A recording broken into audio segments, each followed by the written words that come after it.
Okay, so this is kind of my favorite part of the year, where I get to sit down with reporters who have met these extraordinary journalistic craft and personal challenges and just have them walk through it a little bit. I am joined on the from one end of the table to the other. I'm joined by Richard Webster from NOLA.com, Times Picayune, Kate Wells from Michigan Radio, Eilís Quinn from Radio Canada International Eye on the Arctic, and Brandon Stahl from the Star Tribune. And I'm going to ask each of them to show a little bit of video and talk a little bit to introduce us to this work, to the projects that you did, maybe a little bit about how you got there, what some key challenges you faced were. And then we'll go through everybody. I'll ask a few questions to get the conversation going, and then we'll go to the room. Okay. So we're going to do this in some order because there is video queued up. We're going to start with Richard. Thank you. So I just want to say I'm up here because I lost a coin flip. So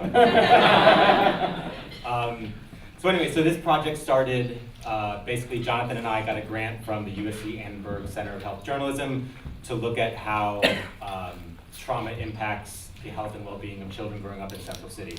Central City is a neighborhood in New Orleans that deals with high rates of poverty and violence.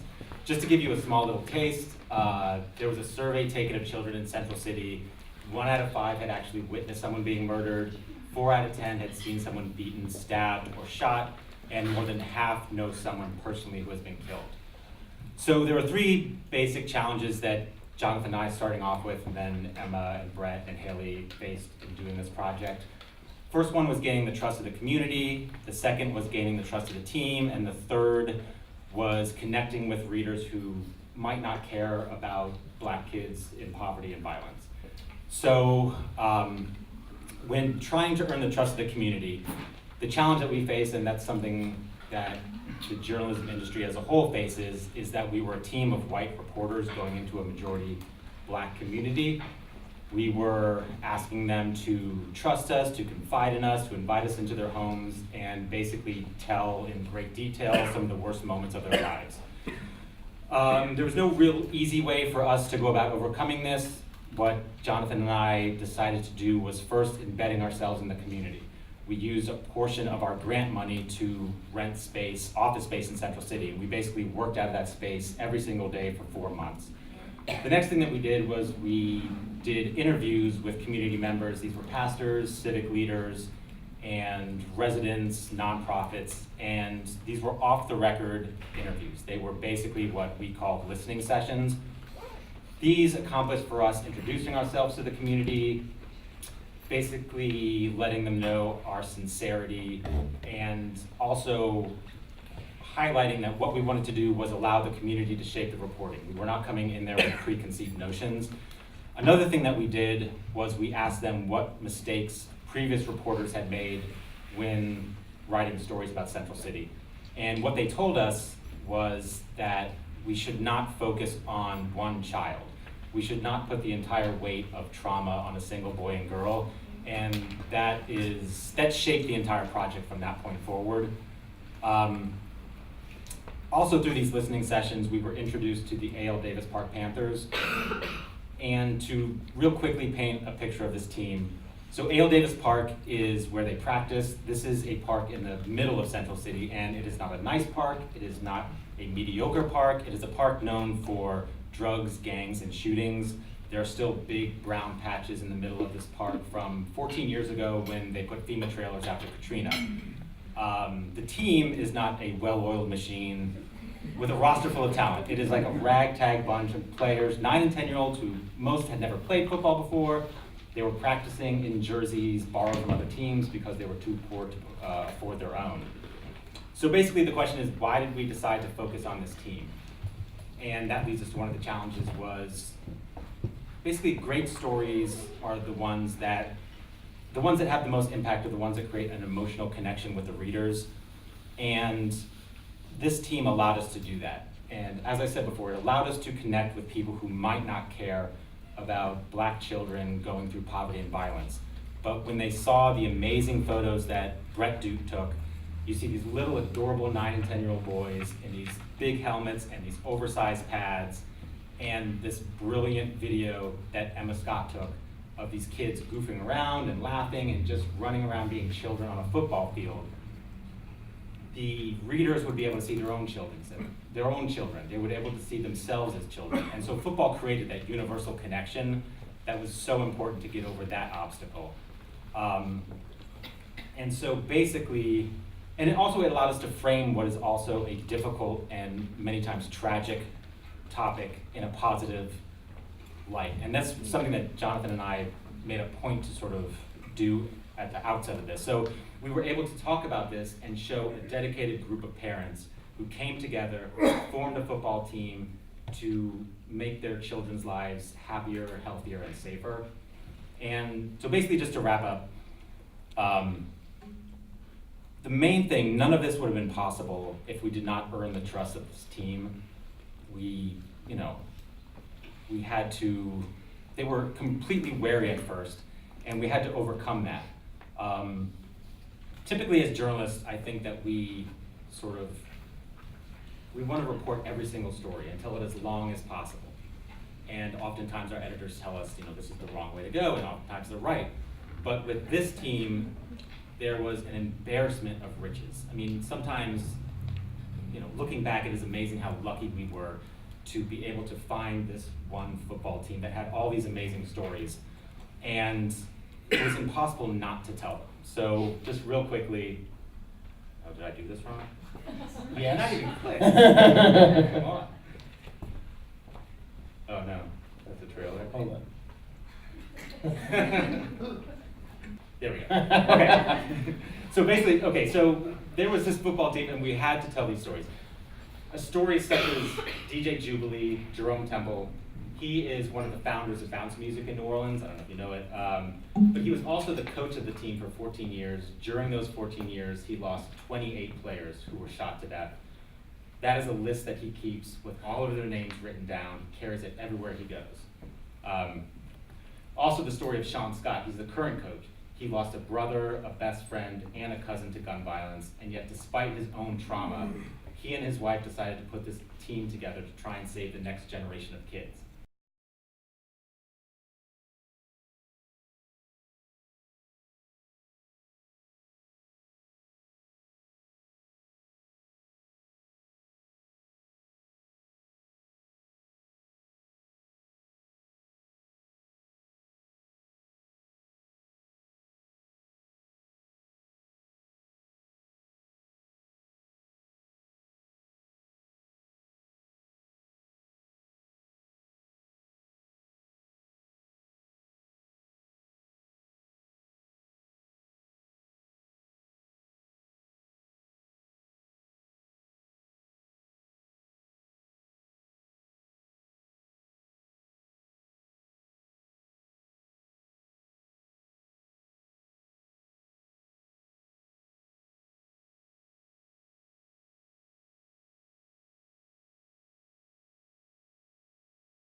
death hit me hard. Life surely dealt me some very bad cards. Now here I sit, stuck in time, unable to get you off of my mind. Hard to close my eyes. Face is wet, know that I cried. Hard to get good sleep, swimming in the water, way too deep. Ooh, my heart was broken, you went away. You left me wide open and I needed you to stay. Just a kid when you died, nothing I could do but cry, cry, cry. My heart was broken, went away. You left me wide open and I needed you to stay. Just a kid when you died, nothing I could do but cry, cry, cry. Listen, thoughts racing around in my head, so many things never got said. Running around, never stop, wanna go. So playing my life is my own personal movie show. It was fun when you were around, laughter was our main sound. Going outside, playing at the park, too young to learn that bad things happen in the dark. My heart was broken and went away. You left me wide open and I needed you to stay. Just a kid when you died, nothing I could do but cry, cry, cry. My heart was broken and went away. You left me wide open and I needed you to stay. Just a kid when you died, nothing I could do but cry, cry, cry. My family says time to grow up, time to take a drink out of life's cup. Put aside all those bad ways, straighten up and have some better days. When reality trying to hit, I try to go through it. I knew it wasn't gonna last, but we still sitting here having a blast. You know, one of the things that was so striking there is the depth of your immersion. And now we're going to go to immersion of a different sort. Kate, you had to immerse yourself in this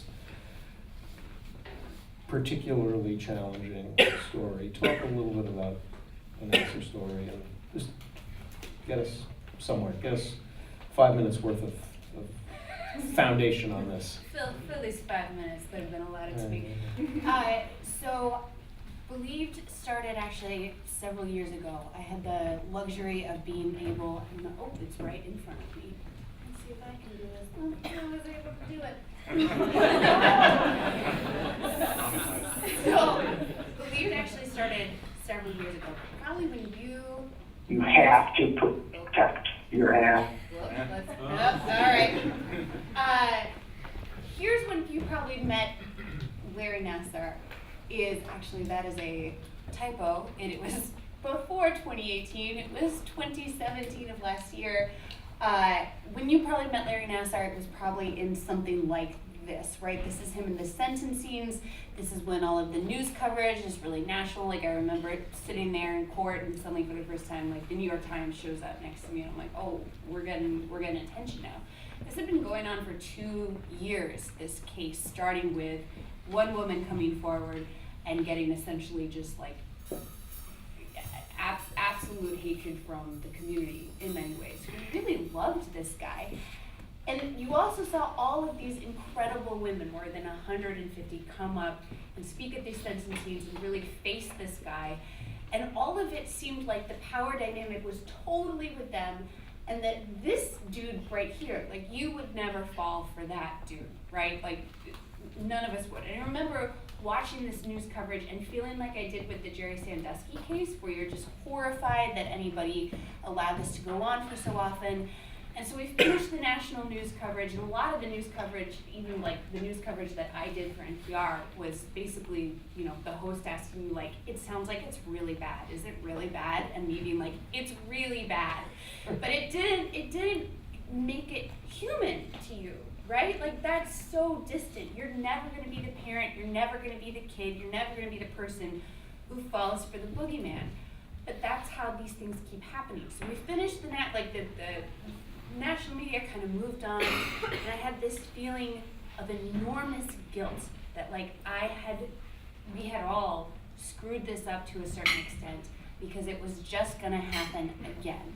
Because you can look at this guy and feel completely and totally superior in knowing that you would not fall for this.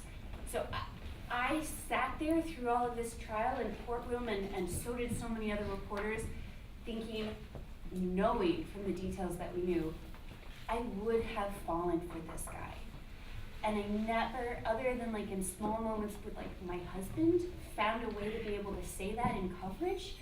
And these women were so powerful and incredible and emotional that you were just like, well, of course I believe them. I've never met someone who says, like, if a sexual assault survivor came to me, I would be very dubious. Like, we all think that we would believe. So the first thing that we then set out to do is to get you to try to forget this guy, right? Because when this happens over the last 20 years, you're not meeting this guy, you're meeting this guy. You have to protect your athletes. You have to let them know that we care. You have to not let them know, but let them feel it. Let them understand it. Let them breathe it. It's there. You know, it's not just a pat on the back. You know what I mean? It has to be sincere. And you screw up once with one of those gymnasts, and it'll spread like wildfire. If you do something where you break their train of trust, you're done. That's Larry Nassar in a podcast from several years ago called Gymcastic, talking about and being lauded for why he was so different, why in this incredibly brutal sport, he was the guy who saw your kid, right? Like, and as the kid, this person sees you. They're not your parent, they're not your coach, they're not yelling at you, they're genuinely on your side. And so when each of these women and so many more met and interacted with him, they were interacting with that guy. Larry Nassar was the Olympic gymnastics coach, he was the MSU coach, but he was also beloved. There are women who are victims of his who still love him and explain to us that it's like when you love the one woman, Trinae Gonzar, if you've heard her episode, says, the only way I can explain it to my husband is it's like what I imagine it must be for the parent of a kid who goes into a school and shoots it up. You hate what they did. You can't wrap your mind around it, but you have loved them your whole life, and there is a part of you that will always love them. So we had to make that person clear for you, right? We had to show you first off Larry, not Nassar. We had to show you, you know, this baby-faced trainer helping Carrie Struggoff the Olympics. This like white, goofy East Lansing dad who would give you a Skittle if you were injured, and you know, just like was just a part of your own life. He showed up to the ER sometimes if your kid got injured, and he was, you know, he saw you. If you were one of his patients or gymnasts, and you got injured in something else, like the parents would still call Larry and be like, Trinae's been hurt in something else, we just need you to be there. He was your advocate. So that was episode 1, right? Larry Nassar, the nice guy, introduce you in a different way. And then 2, we wanted to put you in the room when these survivors come forward and try to report what happens and it goes wrong. Because again, we all think we would do it right. But these stories and these details about how police missed it, or how the school missed it, or how parents missed it, the details and specificity of those are really important. So what we strove for with each episode was trying to create essentially that room for you. This is Brianne Randall. On the left, you see her when she was about 17, when she saw Larry Nassar and was sexually abused by him. This is her today. And we went through in specific detail everything we could get our hands on about that police investigation. We got to talk with police and use her mom and recreate this moment as much as possible to make you feel like everyone in that room was a human. Nobody was a monster for Larry Nassar, and that's how these things can go wrong. You don't need, you don't need a conspiracy in order to miss this. I'm gonna speed up here. The other thing that made all of this possible is these incredible sources. You've got others have talked about wanting to create this intimacy and this human connection with somebody. But we had to call up these survivors after Larry Nassar had been sent to prison and after they'd done all these national media interviews and be like, hey, we're making a podcast. We would like to come into your homes and meet your children and your families and spend a ton of time with you. And also we want you to walk through in very graphic detail the worst thing that possibly happened to you. And you know what? They said yes. I still don't know why some of them did, but they let us in. This is Rachel Den Hollander with her 3 kids. We got to spend the day with them. And that allowed us to then present and say that this is not just sort of this stereotype of a survivor of, you know, beaten down but brave and courageous and still powering through. These are people. And each and every single one of these women gave us that kind of time and gave us that graciousness, because as cliche as it sounds, they genuinely think that if people understand this case, it will help us stop this earlier the next time, because there will be a next time, and they know that better than anyone. I think that's the last slide. That is the last slide. All right, and we will come back to this. So many questions in that. Eilís, you made a commitment not only to a story, but to a place. And a place not on many of your listeners' mental maps, barely even on the geographical map. How did that happen and why? First of all, just so we know, with this one? Oops. The sort of context in Canada, just before we even get into the geographical stuff, is the situation in the First Nations, Métis and Inuit communities in Canada. In many cases, it's like third world conditions. There's been a lot going on in the country, I'd say the last 5 to 10 years, where we could say the country is sort of trying to have a reckoning with this. The current Prime Minister, Justin Trudeau, has talked a lot about reconciliation with Indigenous peoples as one of his main policy platforms. And in Quebec, the province where I'm based, there is a commission that was in place sort of over a period of 2 years to look at the relationship between First Nations and Inuit communities and government services in Quebec.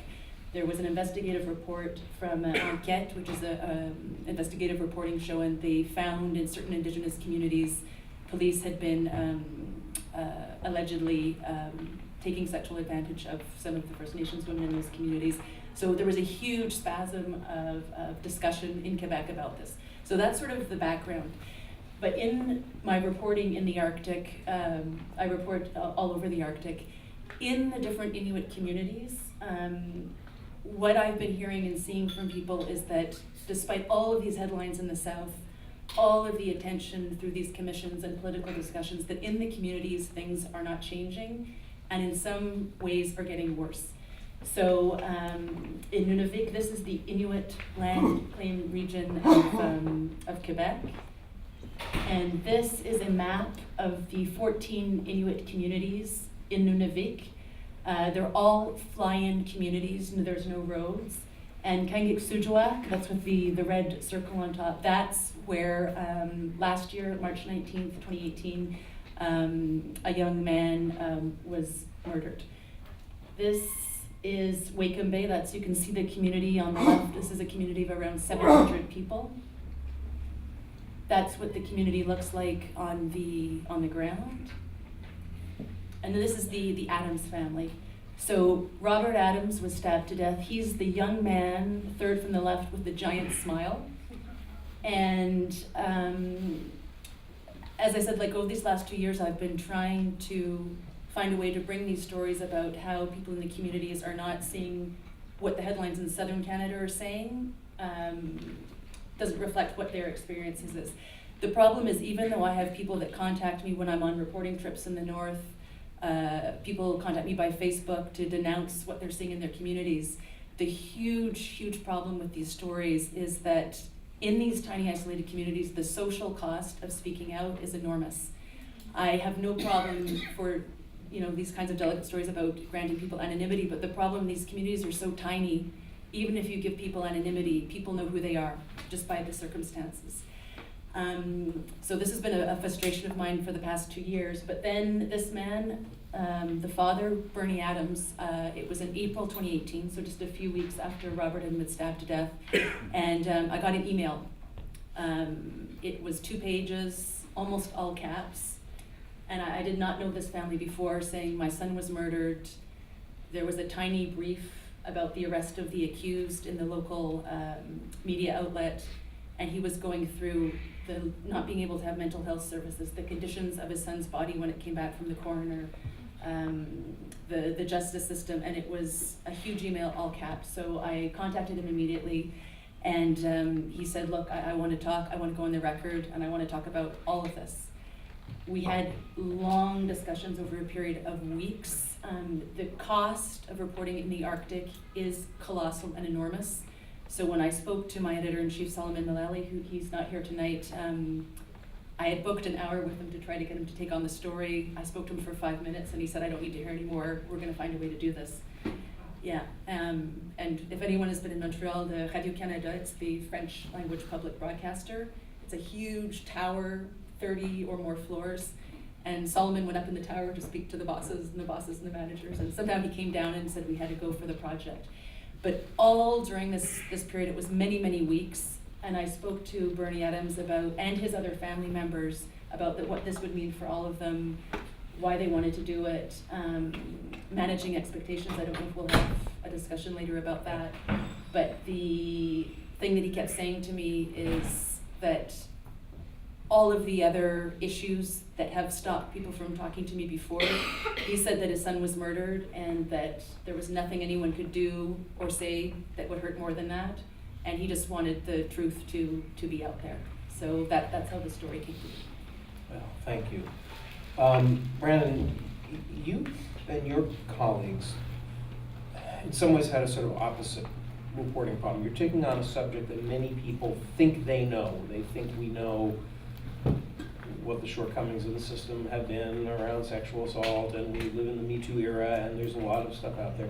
And yet you found an investigative direction and purpose that ripped the lid off a huge scandal and a huge degree of injustice in your state. Tell us about the project and how it happened. So, first, I don't have any images, I think, so it's just going to be me talking for 5 minutes. There's a bar, I think, still open over there. Basically, the story started in the fall of 2016. My background was as an investigative reporter. And we dissolved our investigative team. Our editor said, you know, our stories, our projects are going to come from the beats.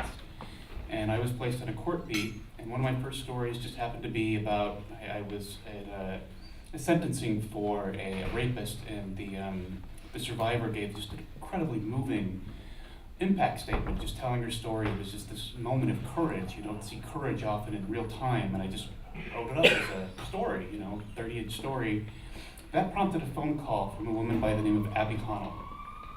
And she asked me if I was going to go to the sentencing for her rapist. And I was planning on doing it. I had no idea who she was. And then eventually a few days later, she told me her story. She was a University of Minnesota student.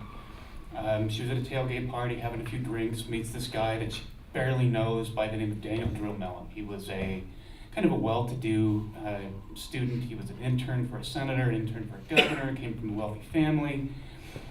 So she kind of knew a little bit about him, and he was like, hey, you know what, we're almost out of booze, let's go back to my place and get more.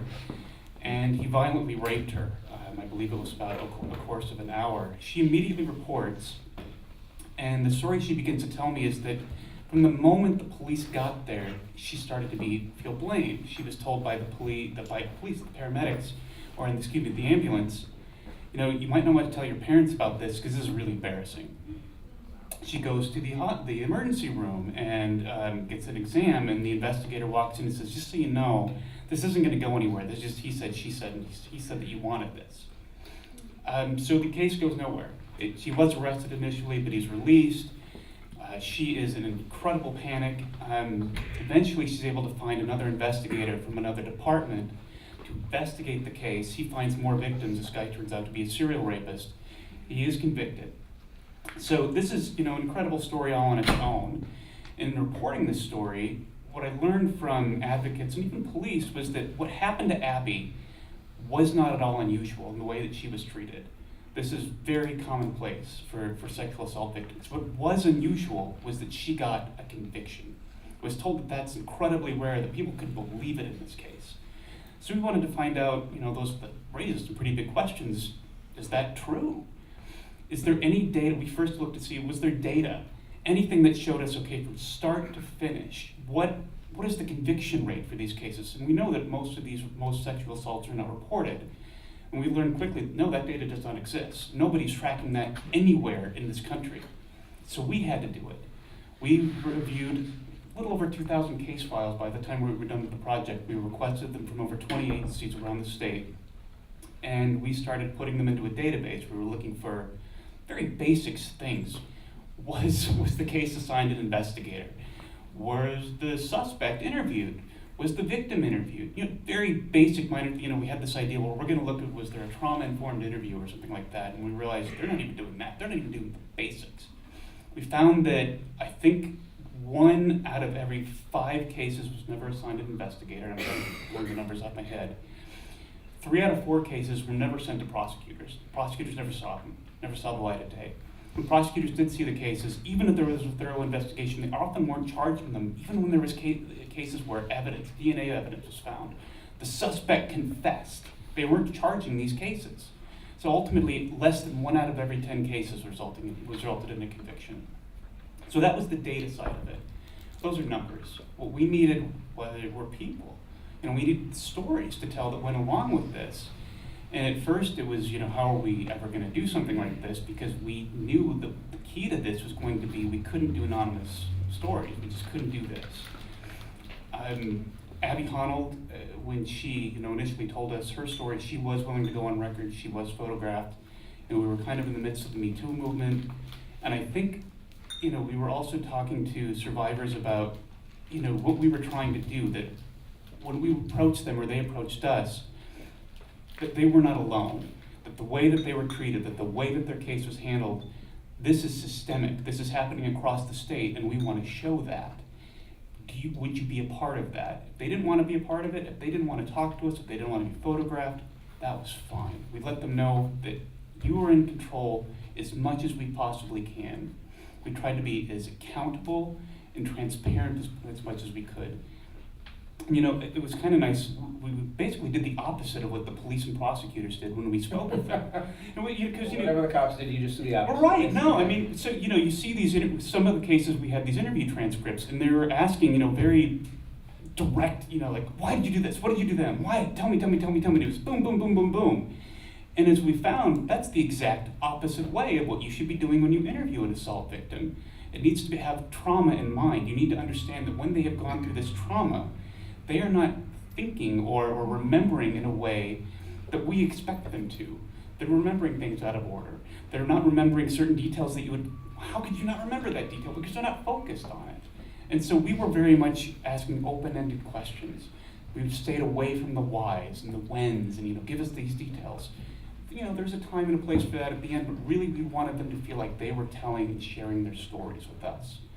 And in the end, I think we had a lot of women who told us after that they felt quite empowered by sharing their stories, that they felt like for the first time, somebody listened, somebody believed them. These were women who reported their assaults to the police.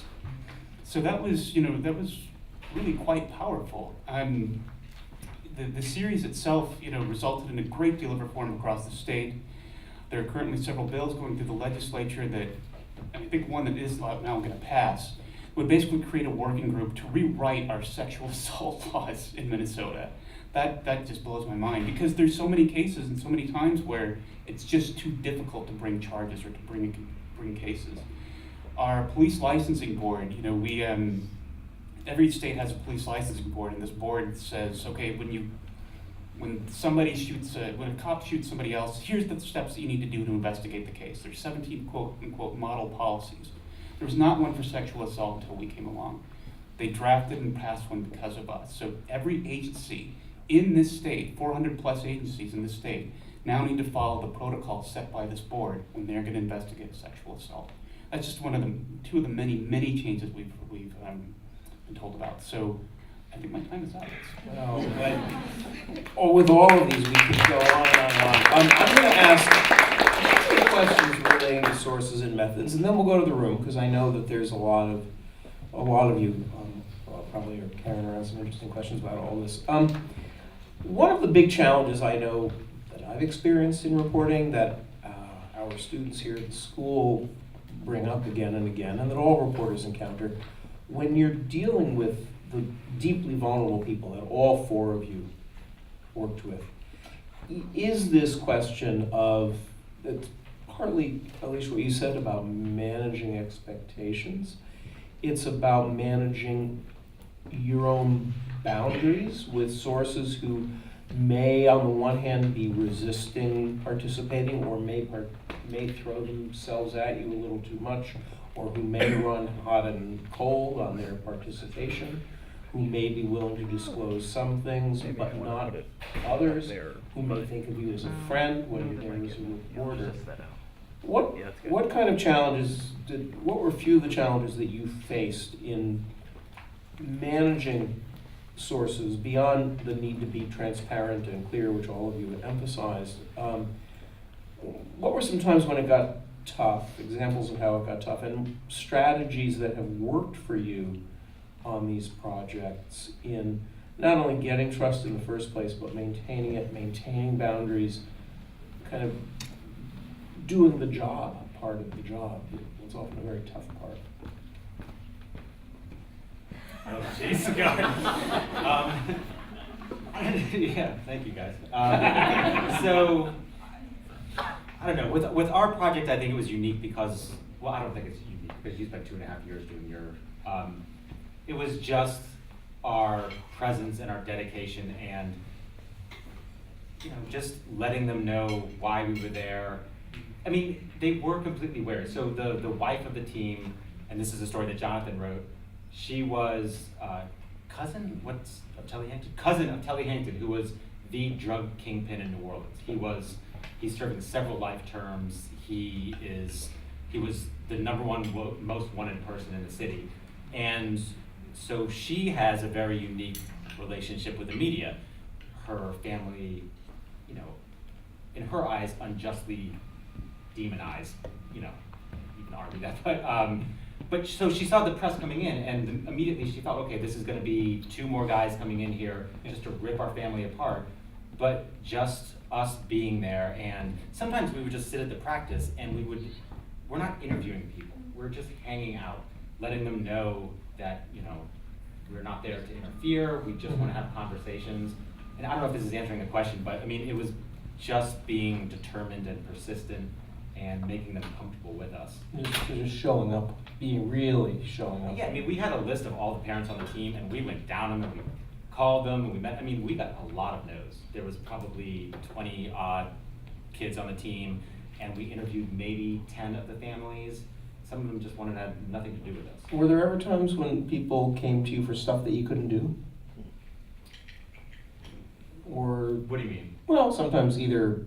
Well, I don't know. Maybe what were the boundaries? Well, what were? so How do you go from being the reporter to being so woven into the fabric that you're? We made decisions about certain things not to report. There was a time when we were at the practice, and the coach Scott and his brother, who would hang out, they got into a fist fight in front of all the kids, and it was a big thing, spilled out into the street. But one of the assistant coaches was really good. He had the kids sit down, and he's like, don't you look over there. Anybody who looks over there is running laps. And he's like, the brothers, this is what they do. They're gonna work it out. And then after they fought, you know, Sean and his brother came back, and they're like, this is okay. Sure, that's like a cool little anecdote. You can say, oh yeah, you're in the field, and it's dangerous and stuff. But it didn't serve any purpose. It would just hurt them. And there's other things that, don't let me mention, but they would not serve the story. Mm-hmm. We were not there to uncover, you know, stuff like that. We were there to report on what they were dealing with living in that community. Mm-hmm. Mm-hmm. Kate, how did you know, you're dealing with these highly traumatized families and individual young women. There may be differences within the families about what they want of you or how they perceive the story. How did this relationship with the sources thing play out for you, and boundaries, expectations, any of that? I think it differed based on sources, and I bet we can all say that. You know, we talk about Rachel Den-Hollander. We know a face from the Larry Nassar case. That's probably it.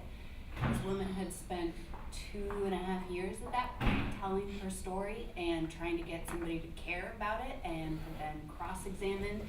So she, we basically just turned on a tape, and she was like, I will take care of this. But there were 2 major challenges that I still don't know if we handled it totally correctly. I think there were a couple people with whom I did blur the lines. And I don't know really what else to say that. There's one case that's still going on legally involving other people, and I just, related to the Larry Nassar case, and I just don't cover it. You mean blur your lines in terms of friend journalist, or? Yeah, Oh, so there's a line that you drew. You decide here's an individual you're somehow too close to, and you. I would be fascinated to hear more reporters talk about this, and I think I'd love to know how other people did handle this. These are women who you don't just know them, you know their kids. You have kids the same age. In our cases, like, we were pregnant at the same time throughout all of this. They call you at 1 o'clock in the morning when they're feeling suicidal. They talk to you about issues in their marriages. Are you gonna not take that call? What are you gonna do? And at a certain point, I realized that with one of these women in particular, I couldn't pretend to be objective about how her legal case was gonna play out, so I didn't. I think the main other ethical thing that we came across was it is really not fun to have to, especially with Kyle, the woman who's was abused starting at age 6 in Larry Nassar's basement. Her family didn't believe her and believed Larry Nassar when he said that hadn't happened. Fact-checking her story is a experience I'm glad to not have to go through again. We were lucky because there were some documents. We were able to get some public records out of that. But pressing a young woman about how she was abused and how her parents reacted, and then trying to put her through a fact check of that was new ground for us. Eilís? Yeah, two things come to mind. I just want to say I totally agree with you. I wish there was more discussions in journalism about that blurring the line, especially when you're doing projects on a long-term basis. I totally agree with you. For Death in the Arctic, there was two things. Initially, one of the things that was very easy is that these initial questions about, asking people to mind these painful experiences, because the father approached me, and by the time he had spoken with me, he had already done the emotional work, the work with his family. So I didn't have that. But two ethical things that did come up. I've been doing this for a long time, and one of the things I go through sources, especially in terms of fact checking, and especially in areas of trauma, before the reporting project even starts, I explain, and especially in communities like in the Arctic where journalism isn't understood, I explain what it is, and I explain fact checking before the project even starts, and I say it doesn't mean I don't believe you. I explain why we do it, and I say it also protects you once the story is out, because as soon as if there's something just a little bit off, people can dismiss the whole story. So I have very thorough discussions before the project even starts. For me, the huge ethical issue was, there was the Robert Adams was stabbed to death. And initially I wanted to really do a portrait of the whole community and how the social issues, everything is intertwined. I don't remember if I mentioned it earlier, but the suicide rate in Inuit communities is 10 times higher than in southern Canada. And the same weekend that Robert was stabbed to death, there was a suicide, there was another attempted murder, there was an alcohol-related ATV accident. And I really wanted to untangle trauma, how when you have the family of the accused, the family of the victim, and really talk about the whole ecosystem in the community. But the biggest ethical decision when I was in the community is how to respect the Adams family's right to tell their stories and everything they needed to tell, but also respect the families that didn't want their story told, that were uncomfortable with media being there. The challenge is that everything is intertwined. I can't get into certain very specific things because in these small communities it's so easy to identify people, but just generally, what do you do if someone in the community should be answering for some of the things that a certain family experiences, but what do you do if it's one of their children that's committed suicide? It becomes so overwhelming, and it's very hard to have discussions because there's so little of this kind of work going on in those communities. It's very hard to untangle those Who issues. did you talk to about this? How did you work it out over time? I have a very, very valued colleague from when I worked at the Canadian Press, the Newswire service, so it would be like the Canadian AP. And I have actually 2 colleagues from there that I talk to about this kind of issue a lot. And I also have, I wouldn't sources in the North that as well I speak to about this stuff, not people, sources from stories, but people that I've known over the last 10 years. But the thing is, every community is so different. You can report from 18 communities, but as I mentioned before, they're all isolated flying communities, so the ecosystem is completely different. Yeah. So I'm still trying to feel my way through that, but it's you try to find a way to tell the story without that, but I still really believe that walking with this family, that was what was the most important. But I just wanted to say the other thing that's very difficult, and also working cross-culturally, is, like I said, one of the reasons that the family approached me is because they felt that, the headlines are misleading in terms of the reality on the ground.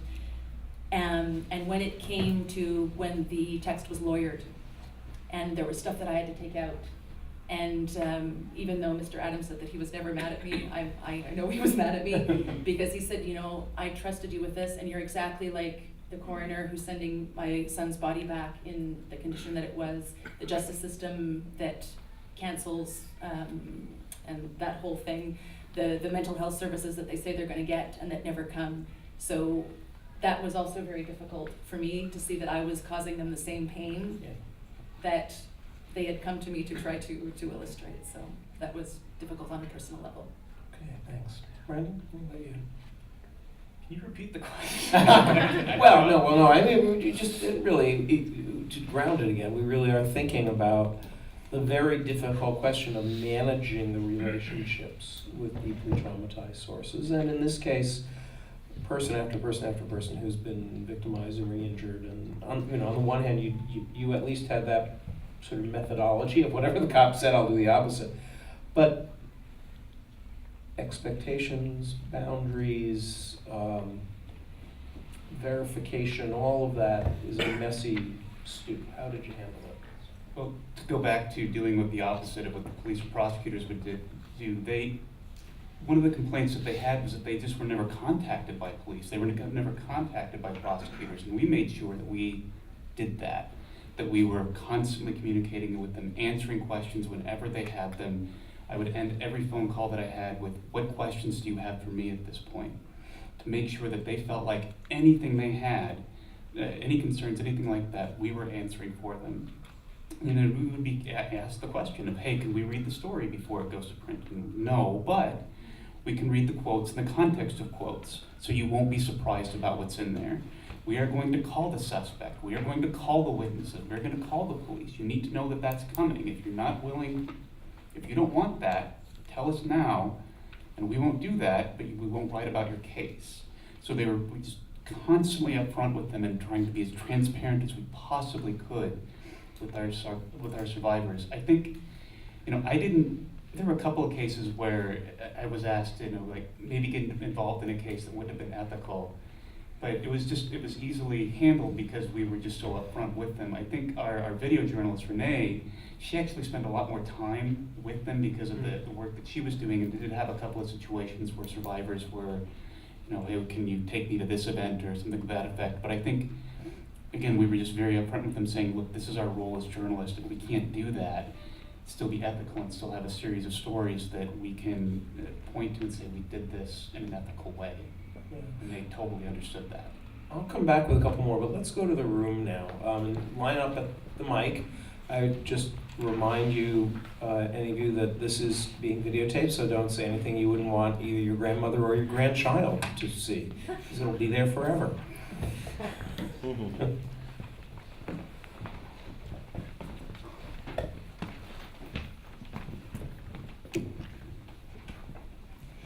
Hello. This question is for Mr. Webster. I just wanted to say I actually worked at one of the schools that you covered in your story. I used to work at Phyllis Wheatley, and I learned things from the story that I didn't know, and I was a teacher to a lot of kids, and so that was very impressive to me, so thank you for writing that.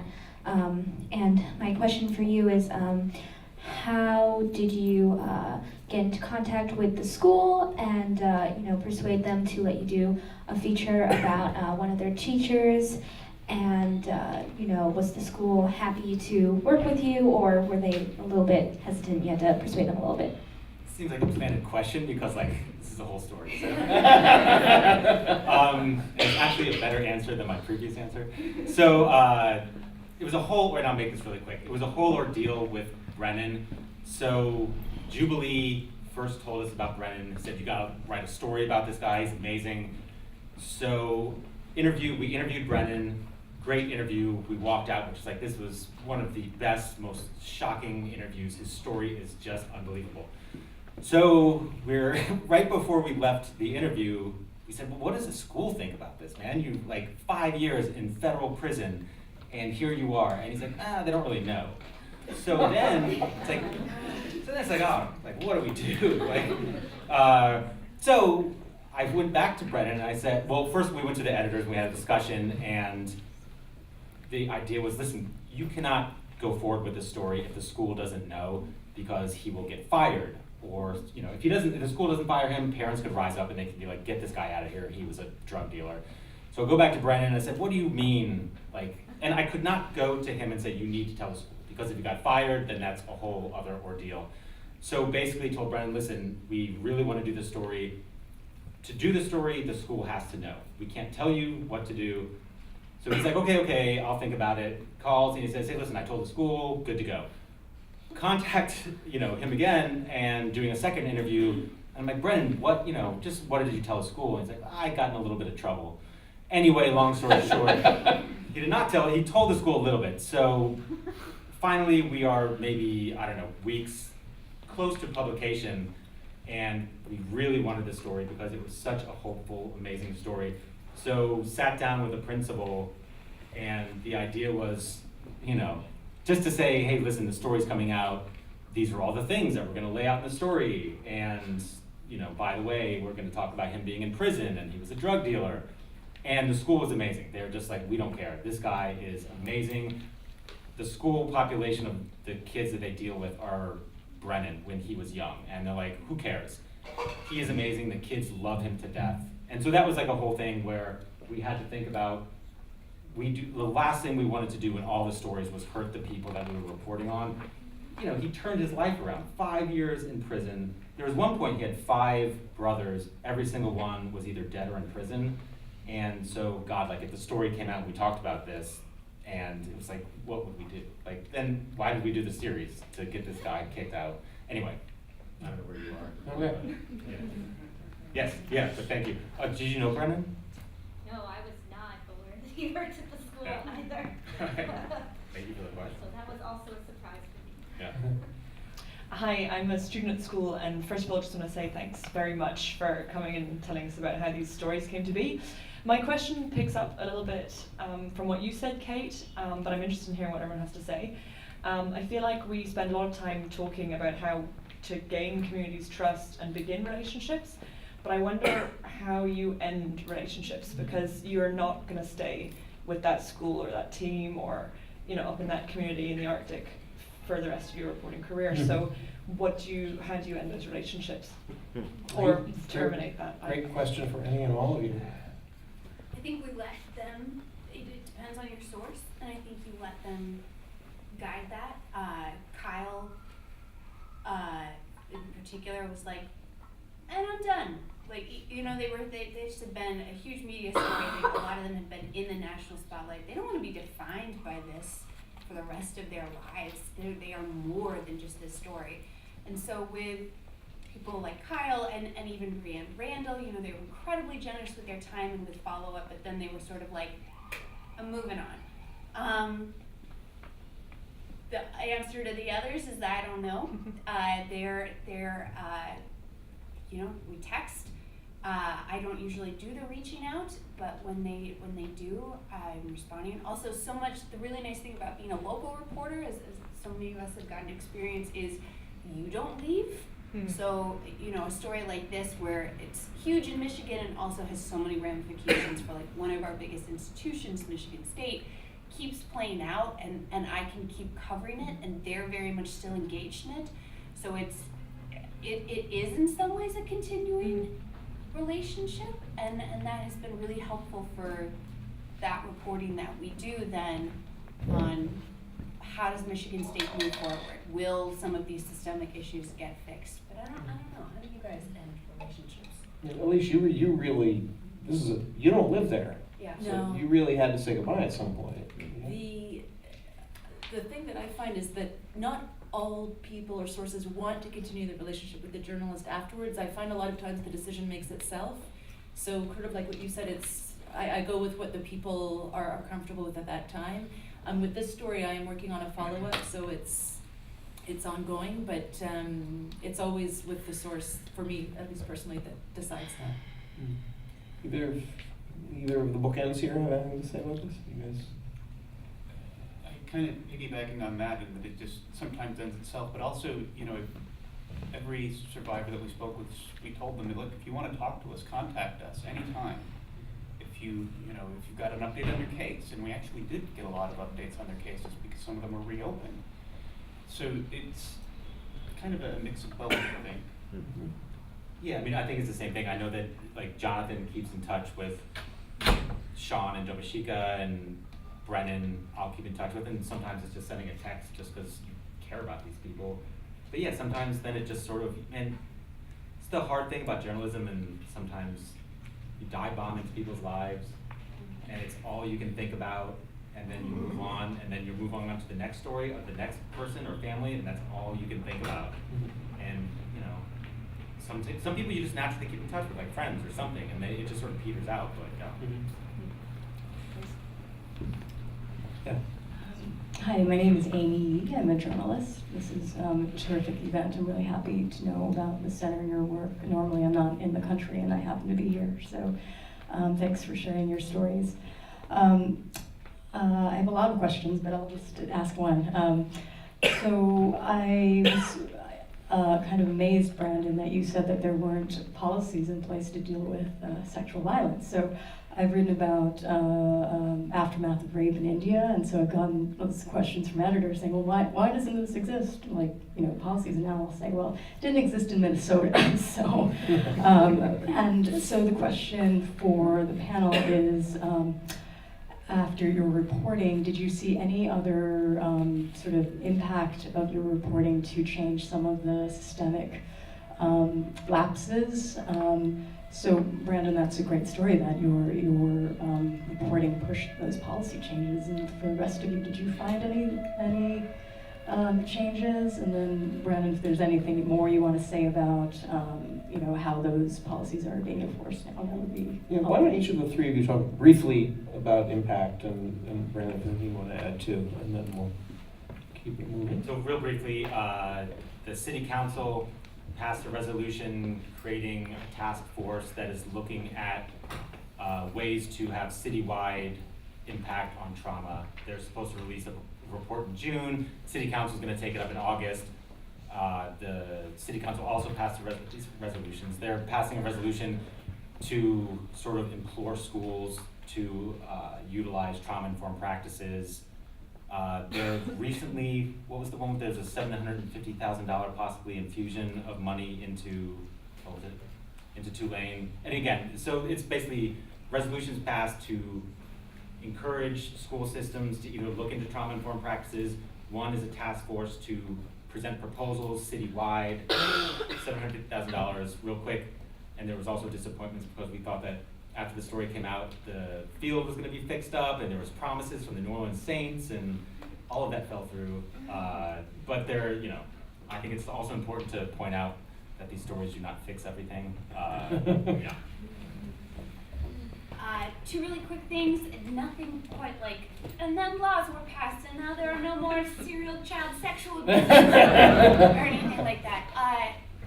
Two things I think that we measured impact from. One, Believed is not a fun hang. We were really worried that nobody was going to be like, I would now like to listen to this podcast about serial child sexual abuse. It, at last point, has 4.5 million downloads, and it hit #1 on the iTunes chart last year. so people listened, and that's a large part thanks to when you team up with NPR, they can push that out. We've never been able to get that. Two, the things that we were most stressed about this entire time while making it is that we were going to screw it up, and that we were going to let these women down who had given us everything. And I think the things that I will remember the most are the letters we got back. One from a mom of one of these girls who had been really just had some brutal comments made to her online on Facebook. And one of those other parents who wrote to her had given those really brutal comments about like, this is your fault, you clearly were so into your daughter's gymnastics career, actually wrote her back after listening to the parents episode and said, I'm so sorry, didn't get it, apologize. And the other thing that will always stick with me is there were a couple of people who had not come forward as MassSAR survivors and still didn't want to. One in particular who said that she now has had her family and some co-workers listen to the podcast as a way of having them kind of understand the things she wanted them to know without her having to say, I'm a survivor. Yeah, just in terms of the situation in the Arctic, all of these issues that are brought up by the Adams family, there's been so many reports in Canada written about this, so, you know, and nothing changes. I mentioned that in the report, and there's even been reports on, for example, we can take the justice system, reports denouncing the lack of action on the reports written in the last 20 years. So when, again, speaking with the Adams family or with any time I'm doing this kind of work in the Arctic, we speak very honestly that it's not like in a movie where, you know, the journalist comes up and, you know, everything's going to change. But the impact that I was blown away by was the response. And I got so many emails, and like really, really like long old school emails like we used to get in newspapers like 15 years ago. But people writing from other Arctic communities all across Canada saying that they wish they could do what the Adams family was doing, that if, you know, every family in every community in Arctic Canada could just go on the record about what it is, because in Canada it's often like isolated things. Oh, the justice system doesn't work. It's a fly-up justice system, the corner. But but the thing is, families aren't just dealing with one thing. It's all of this together. Like every part of society just doesn't work. And the trauma that it's like an everyday trauma, right? So what I just found was gratifying was having so many letters and people saying that the family inspired them, and that, you know, even people from southern Canada writing and saying that they didn't understand. They thought the government gave Indians everything, and seeing that is what the government giving them everything looks like. So I think we changed a lot of perceptions. I think a lot of people were gratified to see their stories reflected. And I hope more families will come forward to do a similar thing in the future. Okay, so our time is really limited. I see there are, 4 people who want to ask questions. If you could each ask a very short and focused question, all in a row, and then, guys, we can sort of take whatever seems to make sense and can be answered in a short and focused way, because we want to land the plane on time. So, go, quickly. Firstly, I wish to thank the Dart Center for its admirable and worthy mission. And I'd like to congratulate all of the awardees and honorees, as well as your colleagues and your organizations. My question is addressed to Ms. Wells regarding Dr. Nasser. You are quite obviously a very empathetic person, but I wish to pose a hypothetical, and I would ask you, please just do it quickly, and I'm not being disrespectful. We have limited time. I wish to pose a hypothetical question, which is not at all improbable. In the event that Dr. Nasser, while incarcerated, were to be brutalized, to be killed by his fellow inmates, to commit suicide, how would you personally react? And I don't say that in an accusatory way, but would you have any empathy for him, his plight as an incarcerated inmate in a very brutal system? Okay, good. Just keep that in the parking lot. Let's get all 4 questions. I have a question for any of you about what you all perceive the starting points of your viewers' perception of survivors and who all in the circumstances at fault. And I know when I watched the film, the title Children of Central City, you know, there were some outside voices speaking about, like, I think it's a quote to say throwaway children, or, oh, we just, many people assume that the children are at fault for their lack of being able to function normally. And so I'd like to think that we actually, when we view stories like this again and again, we become more compassionate for someone's process. And so why do each of you, I guess, what do you feel the need has to be for the starting point of like bringing people along? And I hope that's explained enough. Okay, next. Yes, for Kate, I was wondering if you could talk a little more about, with so many people coming forward, obviously there's bureaucracy. One department can look at something for a short time and they don't talk to another department.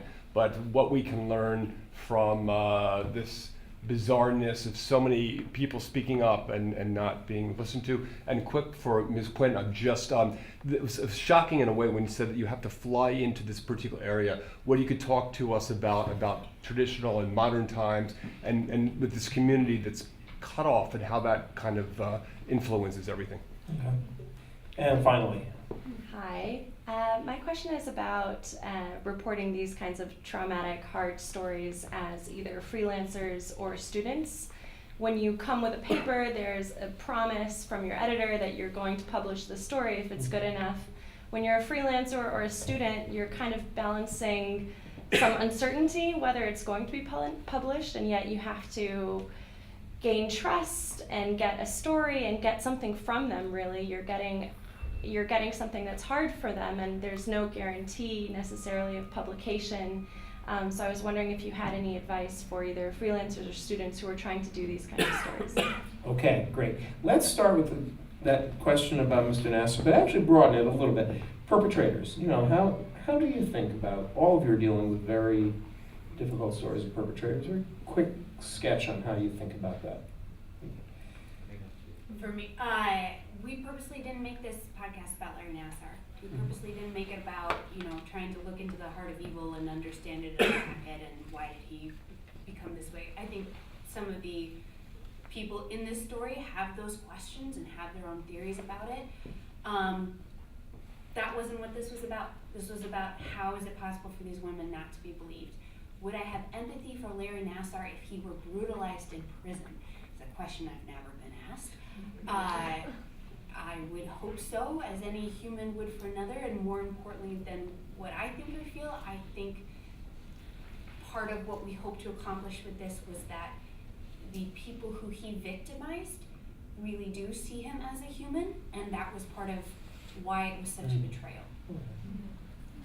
Let me actually now go to this broader question about survivors, just being mindful of the time. As I understood the question, it's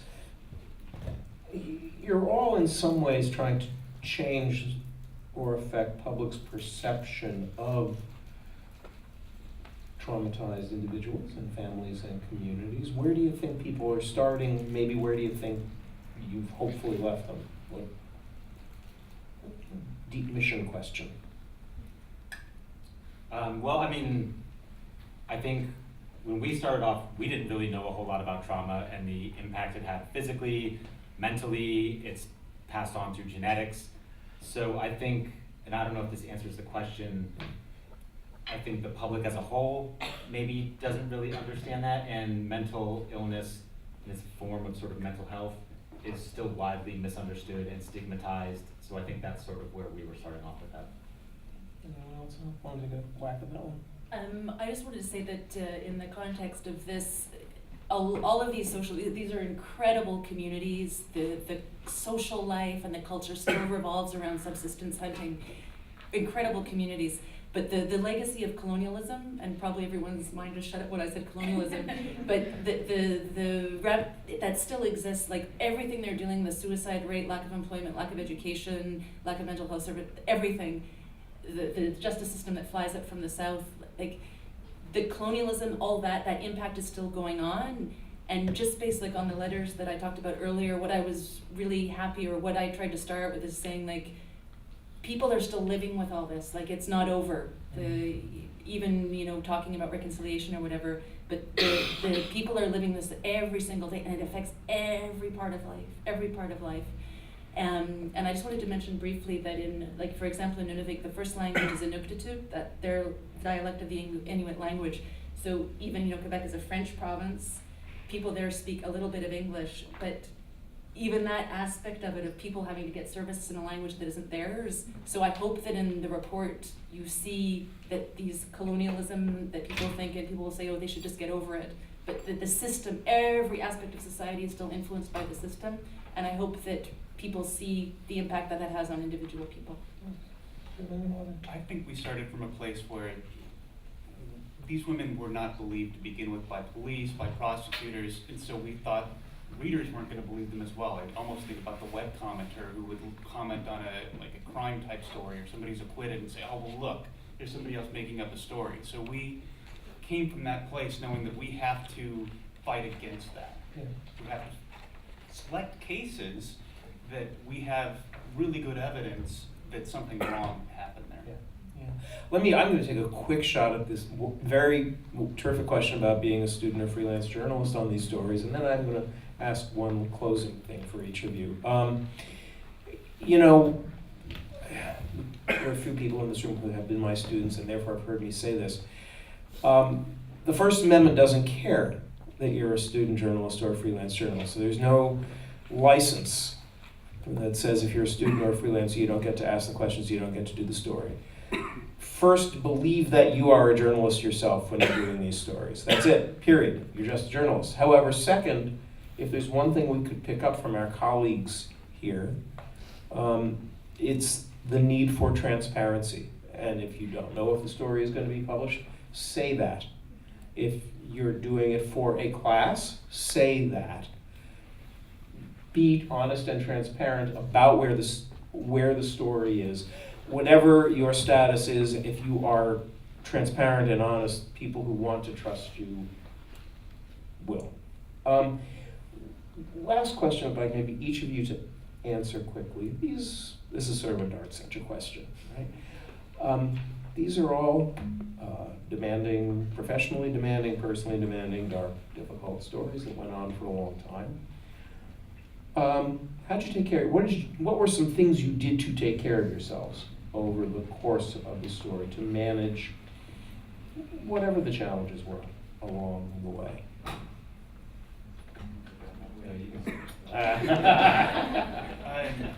Exercise, time at home with my wife and daughter, just completely vegetating out, and just reminding myself that there's a purpose here. There's a bigger purpose, and if we can do this right, we have a chance to make real change, and that's what I'm constantly going after.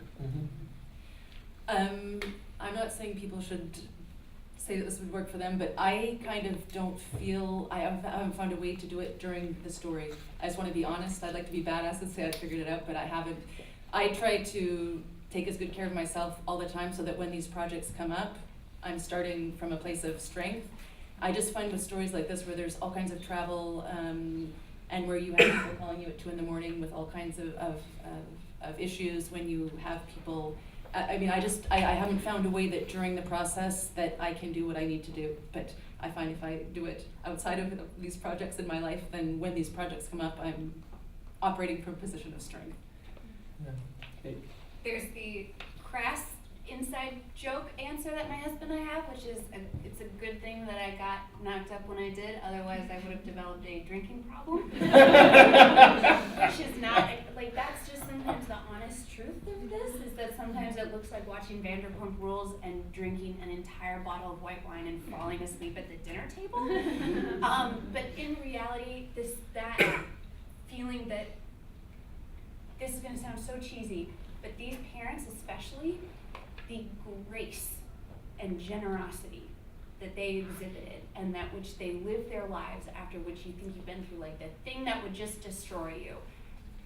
The honesty and grace with which they go forward and deal with this just is the most life-affirming thing I've ever seen. Well, I work in New Orleans, so I have a drinking problem.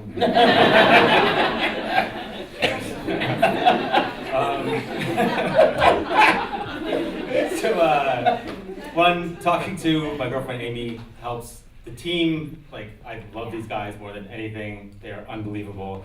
And then, man, just like every day I'm thankful for being a journalist. This is the greatest job.